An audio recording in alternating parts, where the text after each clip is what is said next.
안녕하세요. 보타임의 미국 소식입니다. 7월 23일 헤드라인 뉴스를 전해드리겠습니다. 오늘의 첫 번째 소식을 전해드리겠습니다. 엑시오스의 발표에 따르면 도널드 트럼프 대통령이 2024년에 집권을 하자마자 2020년 10월에 시행하였던 플랜 F를 작동을 하여 약 4,000명 내지 5만 명의 고위직 공무원들을 교체할 것이라고 발표가 되고 있습니다. 엑시오스는 구체적인 소스까지 밝히면서 마라라고 해서 나온 믿을만한 소식통이라고 전하고 있으나 아직까지는 확정된 바는 없습니다. 그러나 F플랜이라고 하는 것은 도널드 트럼프 대통령이 2020년 대선 전에 시행하였던 플랜입니다. 워싱턴에 서식하고 있는 딥스테이트 하수인들을 제거하기 위한 플랜이었으나 그게 국방부와 또는 국무부, FBI, CIA 모든 정보기관들이 도널드 트럼프 대통령을 방해함으로써 시행하지 못하였던 사건이기도 합니다. 그러나 지금 도널드 트럼프 대통령은 차근차근 말하라고 해서 그 계획을 추진하고 있으며 최측근에서 그간에 이중적인 행태를 하였던 사람이나 라이노적인 행위를 하였던 정치가들을 배제한 새로운 형태의 내각을 조성하고 있는 것으로 알려지고 있습니다. 4,000명은 어느 정도 이해할 만하지만 최고 5만 명에 이르겠다는 소문이 퍼져나가자 미 국무부와 모든 행정기관의 중간급 이상의 임원들은 조 바이든 행정부 하에서 그의 손을 놓고 있다고 합니다. 지금 조 바이든이 엉터리로 하고 있는 정책을 수행하였다가는 자기가 바로 숙정 척결 대상의 1호가 되기 때문에 몸살이고 있는 것입니다. 다음 소식입니다. 금요일인 7월 22일 워싱턴 DC 배심원단은 도널드 트럼프 대통령 고문인 스티브 배넌을 16위원회가 제시하고 있는 두 가지 혐의에 대하여 유죄를 선고하였습니다. 이에 따라 스티브 배넌은 최소 30일과 최고 1년 사이의 징역형에 처해질 수가 있으며 벌금은 100불에서 10만 불 사이에 부과될 수 있습니다. 몰리 웨스턴 법무부 차관은 이 사건은 복잡하지 않지만 굉장히 중요합니다 하고 이야기를 하고 있습니다. 그러면서 의회의 권한을 인정하고 싶지 않았지만 정부의 규정을 따라야 된다고 이야기를 하고 있는 헛소리를 하고 있습니다. 미국 행정법에는 대통령의 행정특권이 있습니다. 이것은 상권분립의 기초가 되는 것으로 입법부가 행정부를 함부로 건드리지 못하게 하기 위하여 행정특권을 준 것인데 지금 다수를 이용하여 의회가 의회 독재를 행하고 있는 것입니다. 의회의 모독 혐의라고 합니다. 그러면 행정부 모독 혐의에 대해서는 어떻게 의원들이 다 책임을 질 것인지 모르겠습니다. 배넌의 변론은 오랜 미국 법무부의 권위에 따라 정언을 위하여 출두하거나 문서를 제공해서는 안 된다고 하는 판례를 제시하였으나 손드는 기계에 불과하였던 DC 배심원단들은 유죄를 판결한 것입니다. 다음 소식입니다. 스티븐 밀러 도널드 트럼프 대통령 선임 고문관이 샤 해니티와의 인터뷰에서 다음과 같이 밝히고 있습니다. 도널드 트럼프 대통령은 지난 6년 동안 미국의 마녀 사냥과 불평등한 정의의 희생자라고 오늘 말을 하고 있습니다.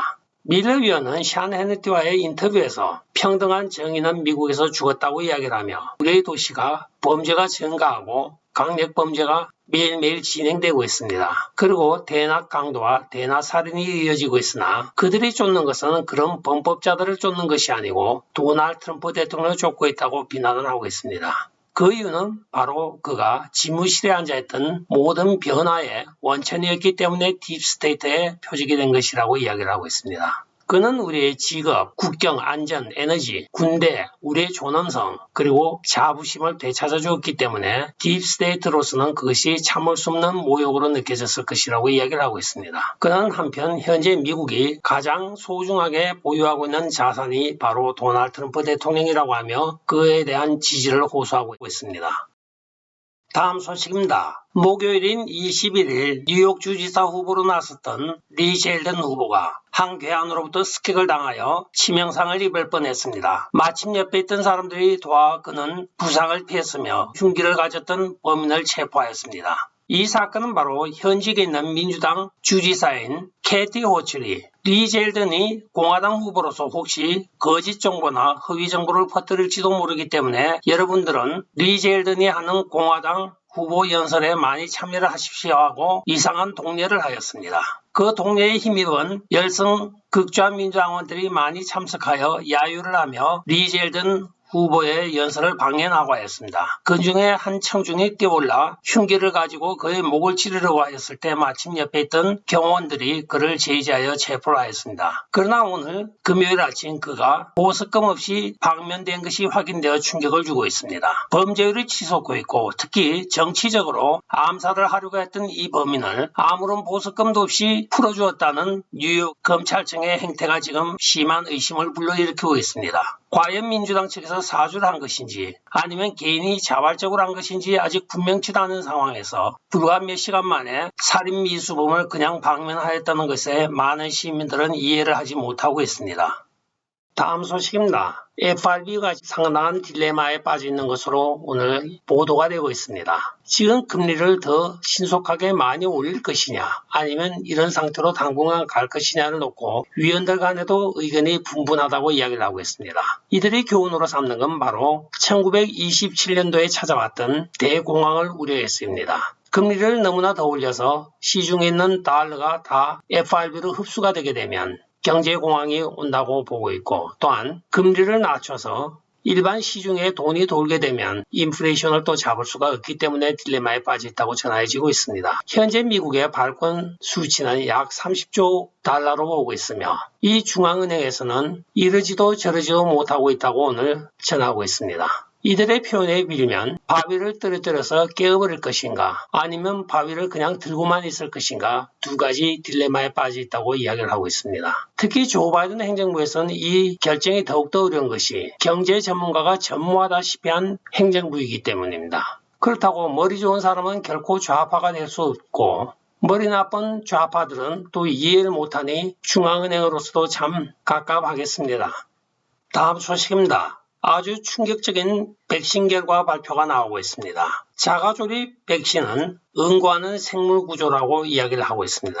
이 백신을 맞은 이후에는 혈액 속에서 전도성이 강한 금속이 검출되고 있으며 또한 예비 ICP와 MS 분석 결과는 추후에 발표할 것이라고 오늘 마이크 애덤스가 보도를 하고 있습니다. 그의 보도에 따르면 백신 접종 후에 혈전은 혈액으로 만들어진 것이 아니라고 보고를 하고 있습니다. 그것은 원소 구성에서 분명히 나타나고 있으며 인간 혈액에는 462 ppm의 철이 있으나 응고된 혈전에서는 20.6 ppm밖에 나오지 않는다고 전해지고 있습니다. 또 마그네슘도 마찬가지입니다. 따라서 이 혈전은 절대로 인간에 비해서만 만들어질 수 없다고 오늘 발표를 하고 있으며 두 번째는 이 혈전 응고가 생물학적 조직에서는 보여지지 않는 핵심 요소가 있다고 전해지고 있습니다. 그 이유는 혈액을 응고시키는 칼륨과 칼슘의 농도가 매우 저조한 것으로 나타나고 있다고 합니다. 따라서 이거는 인간 몸에서 생성되는 조직이 아니라는 것이 또한 발표가 되고 있으며 세 번째는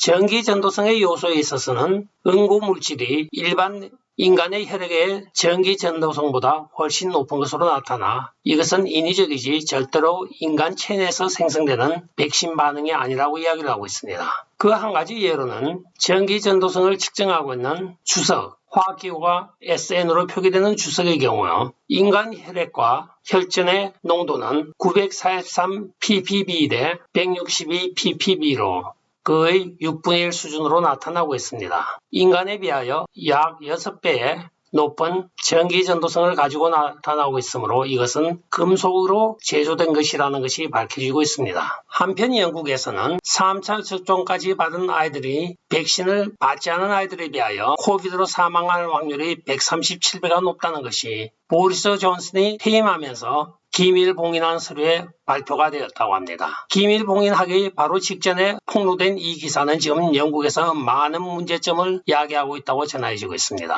전 세계적으로 글로벌리스트들이 이 백신을 가지고 인간에게 무슨 짓을 하였나를 알아보면 인류 최악의 범죄라고 많은 과학자들은 이야기를 하고 있습니다. 다음 소식입니다. 미국 동부 해안에 지금 백상아리가 계속적으로 출몰하고 있습니다. 그 가운데 오늘은 플로리다의 한 낚시꾼이 낚시줄에 감긴 백상아리로부터 낚싯바늘을 빼려고 손을 내밀었다가 손이 잘리는 사고를 당하였습니다. 그 광경이 지금 바로 보는 이것으로 절대 상어 종류의 훅을 뺄 때는 저렇게 빼는 것이 아닙니다. 낚시를 하면서 기본적인 지식을 가지고 낚시를 해야지 일반 생선 낚시바늘 빼듯이 손을 집어넣어서 빼다가 결국은 손가락을 잃어버린 것입니다. 오늘의 마지막 소식을 전해 드리겠습니다. 베니티 페어가 지금 잡지의 표지판을 2개를 만든 것이 오늘 밝혀지고 있습니다. 베니티 페어 잡지의 이바나 트럼프를 기념하는 특집보에 원래는 힐러리 클린턴 2024년 대선 할 것인가 하는 선전 문구가 있었습니다. 그러나 이바나 트럼프가 장례식을 마친 오늘 베니티 페어 잡지 표면에는 그 조항이 삭제가 되어 있습니다. 바로 이것이 오리지널입니다. 힐러리 클린턴, 그녀가 과연 백악관을 다시 얻을 수 있을까? 빌 클린턴의 도움을 받아 아니면 빌 클린턴의 도움이 없이 이렇게 하면서 게일 쉘비가 논평한 것을 선전하는 문구가 있었습니다. 이바나 트럼프의 장례식이 마친 오늘 발간된 잡지를 보니 이 선전 문구가 없어져 있습니다. 끝까지 시청해 주셔서 감사합니다. 좋아요, 구독, 알림, 그리고 공유 부탁드리고 댓글 많이 부탁드리겠습니다. 안녕히 계십시오. 바이.